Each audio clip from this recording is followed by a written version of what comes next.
നമസ്കാരം, ഭാരത് ലൈവിലേക്ക് സ്വാഗതം. നമസ്കാരം. പ്രശാന്ത്, തെരഞ്ഞെടുപ്പ് കഴിഞ്ഞു. ജനങ്ങൾ വലിയ തിരിച്ചടിയാണ് CPM-ന് നൽകിയത്. ഇപ്പോൾ CPM-ൻ്റെ എല്ലാ യോഗങ്ങളിലും, ജില്ലാ കമ്മിറ്റി യോഗങ്ങൾ, തെരഞ്ഞെടുപ്പ് അവലോകനത്തിൽ വലിയ രൂക്ഷമായ പ്രതികരണങ്ങൾ, രൂക്ഷമായ വിമർശനങ്ങൾ പിണറായി വിജയനും കൂട്ടർക്കുമെതിരെ ഉണ്ടാകുക. യഥാർത്ഥത്തിൽ പിണറായി വിജയൻ്റെ ഒരു അപ്രമാദിത്യം പാർട്ടിയിൽ അവസാനിക്കുകയാണ്. അതിനെ നമ്മൾ കാണേണ്ടത്, അതായത് സംസ്ഥാന കമ്മിറ്റിയിലോ സംസ്ഥാന സെക്രട്ടേറിയറ്റിലോ കേന്ദ്ര കമ്മിറ്റിയിലോ പോളിറ്റ് ബ്യൂറോയിലോ ഒന്നും പിണറായിയെ ചോദ്യം ചെയ്യാൻ ആളില്ല. അവിടെ എല്ലാവർക്കും ഭയമാണ് പിണറായിയെ. അതായത് പിണറായി വിജയനാണ് ഇന്ന് പാർട്ടിയെ നിലനിർത്തുന്നത്.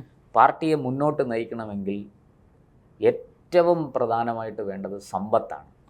ആ സമ്പത്ത് ഇന്ന് കണ്ടെത്താനും അത് കൃത്യമായി പാർട്ടി ഇതിലേക്ക് കൊണ്ടുവരാനും, പാർട്ടി ഖജനാവിലേക്ക് കൊണ്ടുവരാനും അതിൻ്റെ ക്രയവിക്രയം, അത് തീർച്ചയായിട്ടും പിണറായി വിജയനെ സാധിക്കുള്ളൂ. മറ്റ് ഒന്നാമത്തെ കാര്യം, ഒരിടത്തും ഭരണമില്ല, അല്ലേ? ഒരു എന്താ പറയുക, ഒരു കോർപ്പറേഷനിൽ ഭരണമുള്ളത് തന്നെ വളരെ ഞെങ്ങി ഞെരുങ്ങി ശ്വാസം മുട്ടിയൊക്കെ പോവുകയാണ്, അല്ലേ? തിരുവനന്തപുരം BJP കൊണ്ടുപോയി, കൊല്ലം കോൺഗ്രസ് കൊണ്ടുപോയി. 25 വർഷം കൊല്ലം ഭരിച്ചതാണ്, 45 കൊല്ലം തിരുവനന്തപുരം ഭരിച്ചതാണ്. അതൊക്കെ കയ്യിൽ നിന്ന് പോയി. സംസ്ഥാന ഭരണം ഉണ്ടായിരുന്നത് പോയി. ഇനിയിപ്പോ പിണറായിയുടെ കൈവശമാണ് ആകെ ഒരേ ഒരു, എനിക്ക് തോന്നുന്നു കേരളത്തിൽ ആകെ ഒരേ ഇടതുപക്ഷക്കാരൻ എന്ന് പറയുന്നത് ഇപ്പൊ CP ജോൺ മാത്രമേ. അത് ഇടതുപക്ഷ മനസ്സുള്ള CNP-യിലാണ്. അല്ല, ഇടതുപക്ഷ മനസ്സുള്ള ഒരാൾ യഥാർത്ഥത്തിൽ വലതുപക്ഷത്തിരിക്കുന്ന ഇടതുപക്ഷ മനസ്സുള്ള ആൾ. അദ്ദേഹം ഇടതുപക്ഷ മനസ്സാണോ അതോ അദ്ദേഹത്തിന് ഒരു CPM ഒക്കെ ആരോപിക്കുന്നത് ഒരു അരക്കാവ്യ മനസ്സുണ്ടെന്നാണ്. പക്ഷെ ഒരു നല്ല മനുഷ്യൻ, അദ്ദേഹത്തെ ഇങ്ങനെ ആക്ഷേപിക്കേണ്ട കാര്യമുണ്ടോ? ഇരിക്കട്ടെ, നമ്മൾ പിണറായി വിജയൻ്റെ കാര്യമാണ് പറഞ്ഞത്. അപ്പോൾ ജില്ലാ കമ്മിറ്റിക്ക് ഉപരിയായിട്ട് പിണറായി വിജയനെ ചോദ്യം ചെയ്യാൻ ആരുമില്ല. അവർക്കറിയാം. കാരണം വിമാനത്തെ മലന്ന് കിടന്ന് പോകണമെങ്കിൽ ടിക്കറ്റ് എടുക്കാൻ കാശ് കൊടുക്കണം, അല്ലേ? അത് ഇന്നിനിയിപ്പോ ഇനി അങ്ങോട്ട് അടുത്ത കാലത്തെങ്ങും ഭരണത്തിൽ പിണറായി വിജയൻ കുഴപ്പമൊന്നുമില്ല, അദ്ദേഹത്തിന് കുഴപ്പമില്ല. ക്യാബിനറ്റ് പദവിയിലാണല്ലോ ഇരിക്കുന്നത്. മാത്രമല്ല അതിന് മുമ്പും സാമ്പത്തിക സമാഹരണം, വേറെ ഒരുപാട് കാര്യങ്ങളുണ്ട്. അത് ചില സിംഗപ്പൂർ ബന്ധം. അതുകൊണ്ട് തന്നെയാണ് എനിക്ക് തോന്നുന്നത് അദ്ദേഹം ഈ പ്രതിപക്ഷ നേതൃസ്ഥാനം കൈവിടാതെ പിടിച്ചാതെ അതൊക്കെ കൊണ്ട് തന്നെയാണ് നമ്മളത് പിണറായി ആർക്ക് ബുദ്ധിമുട്ട് ഉണ്ടായാലും കുഴപ്പമില്ല, എനിക്ക് അവസാനം വരെ ഗവൺമെന്റിന്റെ ചെലവിൽ ജീവിക്കണം. അല്ല, അഭിമാനിയാണ് പിണറായി, അതുകൊണ്ട് ഈ സ്ഥാനം ഏറ്റെടുക്കില്ല എന്നൊക്കെ നമ്മൾ ചർച്ച ചെയ്തു. പക്ഷെ അതിലൊന്നും ഒരു കാര്യമില്ലെന്ന് ഇപ്പൊ മനസ്സിലായല്ലോ. അതല്ല, അദ്ദേഹത്തിന് അറിയാം ഇനിയൊരു അടുത്ത 5 വർഷം അല്ലെ 10 വർഷത്തെ കാലയളവിനിടയിൽ ഇനി CPM തിരിച്ചു വരാനുള്ള സാധ്യതയില്ല. ആകെയുള്ളത് ഈ പ്രതിപക്ഷ നേതൃസ്ഥാനം എങ്ങനെയെങ്കിലും നേടിയെടുക്കുക, ക്യാബിനറ്റ് റാങ്കിംഗ് എന്നുള്ളതാണല്ലോ. മത്സരിക്കാൻ വന്ന മരുമോനെ പോലും വെട്ടിയിട്ട് ആ സ്ഥാനം പിടിച്ചത്. ഇരിക്കട്ടെ. അപ്പോൾ ഇവിടെ പാർട്ടിയെ സംബന്ധിച്ച് നമ്മൾ ഇതിനകത്തൊരു പുറമേ കാണാത്തൊരു കാഴ്ചയുണ്ട്. ഇക്കുറി ശരിക്കും പാർട്ടിയെ ഈ 26 സീറ്റിൽ ഒതുക്കിയത് ആരാണ്? പ്രവർത്തകർ തന്നെ, പാർട്ടിയുടെ അണികൾ തന്നെ ഏറ്റവും താഴെ തട്ടിൽ. ഇവർ പറയും ഞങ്ങളുടെ വോട്ട് ചോർന്നിട്ടില്ല, അങ്ങനെയാണ് ഇങ്ങനെയാണ്. ജനങ്ങൾ മറ്റേ വർഗീയ ശക്തികൾ, അന്തർധാര, ഇങ്ങനെയൊക്കെയുള്ള ചില വാക്കുകൾ പ്രയോഗിക്കും CPM. അതിലൊന്നും ഒരു കാര്യമില്ല. 45%, 44% വോട്ടുണ്ടായിരുന്നത് 37% കുറഞ്ഞു. ഇത് കേവലം ന്യൂനപക്ഷങ്ങളും നിഷ്പക്ഷരായ ആൾക്കാരും നിങ്ങളെ കൈവെടിഞ്ഞതല്ല.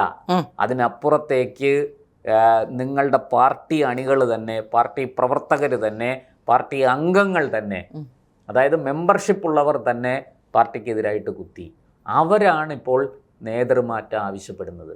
അതുകൊണ്ടാണ് ജില്ലാ കമ്മിറ്റിക്ക് താഴെ ഈ അപസ്വരങ്ങൾ എന്ന് നിങ്ങൾ പറയുന്ന ആ യഥാർത്ഥ സ്വരങ്ങൾ ഉയരുന്നത്. അല്ലാതെ മറ്റൊന്നുമല്ല. അവർ താഴെ തട്ടിലെ അണികൾക്ക്, അതായത് കമ്മ്യൂണിസ്റ്റ് പാർട്ടി എന്ന് പറഞ്ഞാൽ ഒരു പക്ഷേ ദേശീയ ജനറൽ സെക്രട്ടറി ആയി ഇരിക്കുന്ന ആളിനേക്കാൾ നല്ല അറിവും ബോധവും ഉണ്ടാവും താഴെ ഇരിക്കുന്ന ഒരു ലോക്കൽ കമ്മിറ്റി സെക്രട്ടറിക്കോ ഒരു ബ്രാഞ്ച് കമ്മിറ്റി സെക്രട്ടറിക്കോ.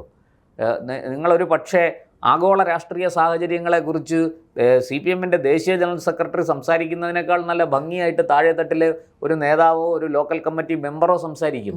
അതാണ് CPM-ൻ്റെ ഒരു സംഘടനാ സംവിധാനം. അതാണ് അവരുടെ പഠന രീതി. അങ്ങനെയാണ്. അത് അവരുടെ ഒരു മിടുക്കാണ്. ഇരിക്കട്ടെ. അങ്ങനെ അപ്പോൾ താഴെ തട്ടിൽ നിന്നാണ് ഈ എതിർപ്പ് വരുന്നത്. അവർക്കറിയാം പാർട്ടിയെ നശിപ്പിച്ചത് ആരാണെന്നും പാർട്ടി എന്തുകൊണ്ടാണ് തോറ്റതെന്നും എന്താണ് അതിൻ്റെ കാരണമെന്നൊക്കെ കൃത്യമായിട്ട് അവർക്കറിയാം. അതുകൊണ്ട് തന്നെ അവർ താഴെ തട്ടിൽ നിന്ന് അപസ്വരങ്ങൾ ഉയർത്തുകയാണ്. നോക്കൂ, താഴെ തട്ടിൽ നിന്ന് അങ്ങനെ ഒരു മാറ്റം ഉണ്ടായില്ലെങ്കിൽ ഈ CPM വിമതന്മാർ ജയിക്കുമോ? ചരിത്രത്തിലില്ലാത്തൊരു കാര്യമല്ലേ. എത്ര CPM വിമതന്മാർ ജയിച്ചത്? സത്യം. നോക്കൂ, KR ഗൗരിയമ്മ പാർട്ടി വിട്ടുപോയി. ആ KR ഗൗരിയമ്മയ്ക്ക് അവരെ MLA ആയിരിക്കുമ്പോൾ അവരെ പുറത്താക്കി, അവർക്ക് K കരുണാകരൻ ആശ്രയം കൊടുത്തു, UDF എടുത്തു, അല്ലെ? MV രാഘവന്റെ കാര്യവും അങ്ങനെ പാർട്ടിക്കെതിരെ ഡയറക്റ്റ് വന്നിട്ടില്ല. അവരെല്ലാവരും വേറൊരു ഭരണഘടനാ പദവിയിലിരിക്കുമ്പോൾ, അതായത് ജനപ്രതിനിധിയായിട്ടിരിക്കുമ്പോഴാണ് പുറത്താകുന്നത്. അങ്ങനെ പുറത്തായവരെ രാഷ്ട്രീയ എതിരാളികളായ UDF അവർക്ക് ആശ്രയം കൊടുത്തു. എന്നിട്ടാണ് അവർ വീണ്ടും മത്സരിച്ച് ഇവിടെ ഒന്ന് ആലോചിക്കണം. G സുധാകരൻ, കുഞ്ഞികൃഷ്ണൻ, ഗോവിന്ദൻ, ഐഷ പോറ്റി ഇവരൊന്നും ഒരു MLA പദവിയോ ഒരു ജനപ്രതിനിധിയോ അല്ല.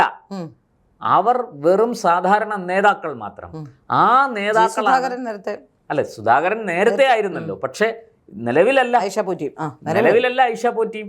അപ്പൊ അവർ പാർട്ടിക്കെതിരെ കലാപക്കൊടി ഉയർത്തി രംഗത്ത്. അത് സുധാകരന്റെ വിജയം ഒരു സൂചകമായി തന്നെ കാണണം. 29,000-ത്തിലധികം വോട്ടിന്റെ ഭൂരിപക്ഷത്തിൽ നിസ്സാര കാര്യം. കോൺഗ്രസ് സപ്പോർട്ട് ചെയ്തു എങ്കിൽ പോലും കോൺഗ്രസിന്റെ സപ്പോർട്ട് നമുക്കറിയാം. അമ്പലപ്പുഴയിൽ കോൺഗ്രസ് എന്താണ് വളരെ കൃത്യമായിട്ട് അമ്പലപ്പുഴയിൽ പാർട്ടിക്കാരറിഞ്ഞ് സുധാകരൻ വോട്ട് കുത്തി. എന്തുകൊണ്ട്? അപ്പുറത്ത് H സലാം എന്ന CPM-ന്റെ നേതാവ് ഉണ്ടാക്കുന്ന പ്രശ്നങ്ങൾ എന്തൊക്കെയാണെന്ന് പാർട്ടിക്കാർക്ക് അറിയാം. നിങ്ങൾ മനസ്സിലാക്കേണ്ടത്, ആലപ്പുഴയിൽ ഈ കർഷക തൊഴിലാളികളെ സംഘടിപ്പിച്ചും ഫാക്ടറി തൊഴിലാളികളെ സംഘടിപ്പിച്ചും മത്സ്യത്തൊഴിലാളികളെ സംഘടിപ്പിച്ചും കേരളത്തിലെ ആദ്യത്തെ ട്രേഡ് യൂണിയൻ ഉണ്ടാകുന്നത് ആലപ്പുഴ കടപ്പുറത്താണ്. ബാവ എന്നൊരു മനുഷ്യനാണ് അത് ഉണ്ടാക്കുന്നത്. അങ്ങനെയുള്ള ഒരു പാരമ്പര്യമുള്ള ആലപ്പുഴ ജില്ലയിൽ ഈ G സുധാകരൻ തെരഞ്ഞെടുപ്പിനിടയ്ക്ക് പറഞ്ഞൊരു കാര്യമുണ്ട്. ഈ കുട്ടനാടൻ പാടവരമ്പുകളിലൂടെ ഒരു വട്ടം പോലും നടന്നു പോകാത്ത പിണറായി വിജയൻ ആലപ്പുഴയെ കുറിച്ച് എന്താറിയാം എന്ന് വെച്ചാൽ, കുട്ടനാട്ടിലെ പാർട്ടി തൊഴിലാളികളെ, കർഷക തൊഴിലാളികളെ സംഘടിപ്പിച്ച് അവരോടൊപ്പം ജീവിച്ച് വളർന്നു വന്ന നിരവധി നേതാക്കൾ ഉള്ള ഒരു സ്ഥലമാണ് ആലപ്പുഴ. ഒരു G സുധാകരൻ മാത്രമൊന്നുമല്ല, ആ നേതാക്കളെല്ലാവരും ഇന്ന് പാർട്ടി നേതൃത്വത്തിനെതിരെ തിരിഞ്ഞിരിക്കുക. തീർച്ചയായും ഒന്ന് ആലോചിച്ച് നോക്കൂ. ഈ നമ്മുടെ P കൃഷ്ണപിള്ളയുടെ സ്മാരകം തകർക്കുക, ആ കേസിൽ പാർട്ടിക്കാർ തന്നെ പിടിയിലാകുക, എന്തൊരു വൈരുദ്ധ്യമാണ്. ശരിക്കും ഈ ആലപ്പുഴ ജില്ലയിൽ ചെങ്ങന്നൂർ മാത്രമാണ് ഇപ്പോൾ ഇടതുപക്ഷത്തിന് ജയിക്കാൻ പറ്റിയിരിക്കുന്നത്. പക്ഷെ അതും അവിടെ BJP-യുടെ നല്ല സ്ഥാനാർത്ഥി ഇല്ലാത്തതുകൊണ്ടും കോൺഗ്രസിന് നല്ല സ്ഥാനാർത്ഥി ഇല്ലാത്തതുകൊണ്ടും സംഭവിച്ചു. BJP-ക്കോ കോൺഗ്രസിനോ കുറച്ചുകൂടി നല്ല സ്ഥാനാർത്ഥി ഉണ്ടായിരുന്നെങ്കിൽ രണ്ടുപേർക്കും വിജയം കൊയ്യാമായിരുന്നു. തീർച്ചയായിട്ടും രണ്ടുപേരിൽ ഒരാൾ ജയിക്കുമായിരുന്നു ഒരു സ്ഥലം. ഈ ഇടതുപക്ഷം അവിടെ പൊട്ടി തകർന്നു പോയേനെ. അതൊരു ഇടതുപക്ഷ അടിസ്ഥാന ശോഭന ജോർജ് നേരത്തെ അവിടെ ഇപ്പൊ ഈ BJP അവിടെ ജയിച്ചിട്ടില്ലെങ്കിലും BJP സാധ്യതയുള്ള വേരോട്ടമുള്ള ഒരു സ്ഥലമാണ്. നല്ല സ്ഥാനാർത്ഥി വേണം. അതെ, നല്ല സ്ഥാനാർത്ഥി വേണം. ഞാൻ പറഞ്ഞു വന്നത്, അപ്പോൾ ഈ ആലപ്പുഴയിൽ പാർട്ടിയുടെ നോക്കൂ, പുന്നപ്ര വയലാർ സമരം, എത്ര പേരാണ് രക്തസാക്ഷികളായത്. ഈ പുന്നപ്ര വയലാറിനെ കുറിച്ചൊക്കെ ഒരുപാട് കോൺട്രഡിക്ഷൻസ്, വിവാദങ്ങളുണ്ട്. എങ്കിലും ഞാൻ പറയുന്നത്, പാർട്ടിയെ അങ്ങനെ വളർത്തിയെടുത്ത ഒരു ജില്ലയാണ് ഈ കമ്മ്യൂണിസ്റ്റ് പാർട്ടിയെ. കേരളത്തിൽ അങ്ങോളം ഇങ്ങോളം കമ്മ്യൂണിസ്റ്റ് പാർട്ടി പ്രവർത്തകർക്ക് വലിയ വികാരവും ആവേശവുമാണ് ആലപ്പുഴ ജില്ല. അങ്ങനെയുള്ളൊരു കാലത്ത് ആലപ്പുഴ ജില്ലയിൽ നിന്ന് എത്ര മന്ത്രിമാരുണ്ടായിരുന്നു കമ്മ്യൂണിസ്റ്റ് പാർട്ടിക്ക്? നമ്മൾ ആലോചിക്കണം. ഗൗരിയമ്മയെ പോലൊരു വലിയ സഖാവിനെ പാർട്ടിക്ക് ഏരന്തിങ്ങും കേരള നാട് KR ഗൗരി ഭരിച്ചിടും എന്ന് പറഞ്ഞ് മുദ്രാവാക്യം പക്ഷെ ഭരിക്കാൻ സമ്മതിച്ചില്ല. അല്ല, അത് അങ്ങനെയുള്ള ആലപ്പുഴയും അതുപോലെയുള്ള ഞാൻ കണ്ണൂരിൻ്റെ കാര്യത്തിലേക്കൊന്നും ഇപ്പോൾ വരുന്നില്ല. അങ്ങനെയുള്ള ജില്ലകളെല്ലാം ചാവിട്ടി അരച്ചുകൊണ്ട് പിണറായിസം നടപ്പാക്കി. ഇപ്പോഴാ പിണറായിസം മരുമോനിസത്തിലേക്ക് പോകാൻ നിൽക്കുന്നു. അതിനെ എതിർത്തുകൊണ്ടാണ് താഴെ തട്ടിൽ നിന്ന് അണികൾ മുന്നോട്ട് വരുന്നത്. ഈ ആലപ്പുഴയിലെ കാര്യം മാത്രമല്ല, പത്തനംതിട്ടയിൽ, കൊല്ലത്ത് തെരഞ്ഞെടുപ്പിന് മുമ്പ് തന്നെ അടിയല്ലായിരുന്നു. തെരഞ്ഞെടുപ്പിന് മുമ്പടിയായിരുന്നു. കൊല്ലത്ത് സംസ്ഥാന കമ്മിറ്റി അംഗത്തെ പൂട്ടിയിട്ടു. അവസാനം എന്താ, പാർട്ടി സെക്രട്ടറി ഗോവിന്ദൻ മാസ്റ്റർ വരേണ്ടി വന്നു കൊല്ലത്ത്. കരുനാഗപ്പള്ളിയിലാണ് സമ്മേളനം നടന്നത്. അവിടെ എന്തു വലിയ പ്രശ്നങ്ങളാണ് ഉണ്ടായത്. തിരുവനന്തപുരത്ത് ശാന്തമാണെന്നാണോ വിചാരിച്ചിരിക്കുന്നത്? വലിയ അടിത്തട്ടിൽ വലിയ പ്രശ്നങ്ങളുണ്ട്. കേരളമൊട്ടാകെയുണ്ട്. ഒരു ജില്ലയിൽ പോലും CPM-ന്റെ ഈ പറയുന്നത് പോലെ ഈ ഉൾപാർട്ടി പ്രശ്നങ്ങൾ, ഉൾപാർട്ടി വിഭാഗീയത അതില്ലാത്ത ഒരു ജില്ല പോലും ഇല്ല എന്നുള്ളതാണ് സത്യം. അതുകൊണ്ട് തന്നെ പിണറായിക്കെതിരെ ഇപ്പോൾ ഉയർന്നിരിക്കുന്ന ഈ പടനീക്കം ഇത് VS-ന്റെ കാലത്തുണ്ടായതുപോലെയോ അല്ലെങ്കിൽ അതിനു മുമ്പ് VS ഗ്രൂപ്പുകൾ ഇത് അടിത്തട്ടിൽ നിന്ന് ഉയരുന്നതാണ്.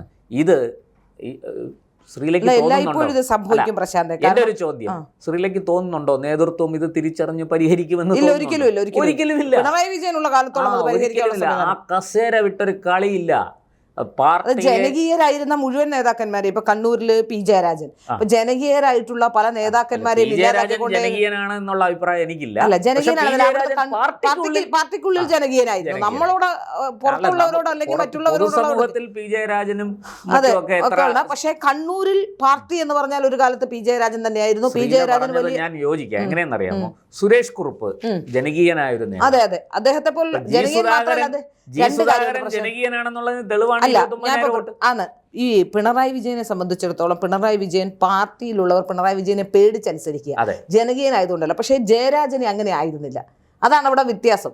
ജയരാജൻ ഒരു ഏകാധിപത്യ പ്രവണത പാർട്ടിക്കിടയിൽ കാണിച്ചിരുന്നില്ല. പുറത്ത് മനുഷ്യരോടൊക്കെ ജനകീയനല്ലായിരുന്നെങ്കിലും പാർട്ടിക്കകത്ത് അണികൾക്ക് ഭയങ്കര ഇഷ്ടമുള്ള നേതാവായിരുന്നു പിണറായി വിജയൻ. സത്യത്തിൽ അണികൾക്ക് ഇഷ്ടമുള്ള നേതാവല്ല. ഒരു നിവൃത്തിയില്ലാത്തതുകൊണ്ട് അണികൾ സഹിച്ചുകൊണ്ടുപോയ നേതാവാണ്. അതായത് പണ്ട് സ്റ്റാലിനെയൊക്കെ എങ്ങനെയാണോ റഷ്യയില് പാർട്ടിക്കാർ സഹിച്ചത്, ജനങ്ങൾ സഹിച്ചത്, അതുപോലെയായിരുന്നു. അതുപോലെയാണ്. അപ്പോൾ ഇവിടെ ഈ താഴെത്തട്ടിൽ ഉണ്ടായിരിക്കുന്ന ഈ എതിർപ്പ് നിസ്സാരമല്ല. അല്ല, തീർച്ചയായിട്ടും ഇത് പരിഹരിക്കാൻ പാർട്ടിക്ക് സാധിക്കില്ല. പാർട്ടി അതുകൊണ്ട് തന്നെ ഇവിടെ ഒരു വലിയ എന്താ പറയുക, ഇപ്പോൾ പുകഞ്ഞ് നീറി ഇപ്പോൾ കനലൊരു തരി കെട്ടു, അത് കരിയായി മാറി. പക്ഷെ ആ കരിക്ക് അടിയിൽ ഒരു പുകച്ചിലുണ്ട്. ആ പുകച്ചില് കേരളത്തിലെ കമ്മ്യൂണിസ്റ്റ് പ്രസ്ഥാനങ്ങളുടെ ഈ പ്രത്യേകിച്ച് CPIM-ന്റെ വേരറുക്കാൻ തക്കവണ്ണം ശക്തിയുള്ള പുകച്ചിലാണ്. അത് പുകഞ്ഞ് നീറി പാർട്ടിയെ വലിയ പ്രതിസന്ധിയിലെത്തിക്കും. പാർട്ടി ഇപ്പോൾ അധികാരത്തിൽ കയറിയ സർക്കാർ വലിയ അഴിമതിയൊക്കെ കാണിക്കും. അപ്പോൾ നമുക്ക് ശക്തമായ പ്രതിഷേധവുമായിട്ട് രംഗത്ത് വരാം. ഈ പാർട്ടിക്കുള്ളിലെ പ്രശ്നങ്ങളൊക്കെ അതിൽ അങ്ങ് ഒതുക്കപ്പെടും എന്ന് ധരിച്ചിരിക്കുകയാണെങ്കിൽ അത് വലിയ തെറ്റാണ്. കാരണം അപ്പുറത്ത് നിങ്ങൾ മനസ്സിലാക്കേണ്ടത് AK ആന്റണിയോ ഉമ്മൻചാണ്ടിയോ ഒന്നും അല്ല, VD സതീശനാണ് അപ്പുറത്ത് നയിക്കുന്നത്. VD സതീശൻ വ്യക്തിപരമായിട്ട് കമ്മ്യൂണിസ്റ്റ് പാർട്ടി നേതാക്കളെ ഉപദ്രവിക്കാൻ ശ്രമിക്കും എന്നെനിക്ക് തോന്നുന്നില്ല. പക്ഷേ കമ്മ്യൂണിസ്റ്റ് പാർട്ടിയെയും കമ്മ്യൂണിസ്റ്റ് ആശയത്തെയും തീർച്ചയായിട്ടും വേട്ടയാടും.